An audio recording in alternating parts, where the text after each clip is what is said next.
आपण पाहत आहात आपल्या हक्काचे TS न्यूज 24 तास। मानसिक छळाला कंटाळून दाम्पत्याची आत्महत्या।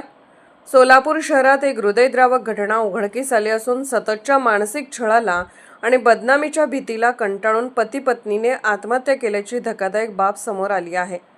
सोमनाथ धानोपा पाटील आणि श्रीदेवी सोमनाथ पाटील राहणार सोलापूर अशी मृत दाम्पत्याची नावे आहेत। या घटनेमुळे शहरात मोठी खळबळ उडाली आहे।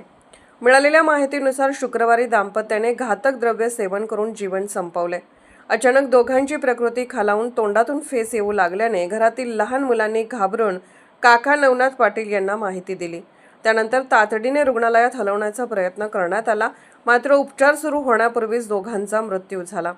घटनास्थळी पोलिसांना सुसाईड नोट आढळून आली आहे। या चिठ्ठीत विजयपूर येथील एका व्यक्तीचे नाव नमूद असून प्राथमिक तपासात श्रीदेवी पाटील यांना एकतर्फी प्रेमातून वारंवार फोन व भेटीद्वारे त्रास दिला जात होता, तसेच बदनामीची धमकी दिल्याचा उल्लेख असल्याची माहिती पोलिसांनी दिली। या सततच्या मानसिक तणावातून मार्ग न सापडल्याने दाम्पत्याने टोकाचे पाऊल उचलल्याचा प्राथमिक अंदाज व्यक्त करण्यात येत आहे। घटनेची माहिती मिळताच MIDC पोलीस ठाणे पोलिसांनी तात्काळ तपास सुरू केला असून सुसाईड नोटमधील उल्लेखाच्या आधारे संशयिताला ताब्यात घेण्यात आले आहे। या प्रकरणी MIDC पोलीस ठाण्यात गुन्हा नोंद करण्यात आला असून पुढील तपास सुरू आहे।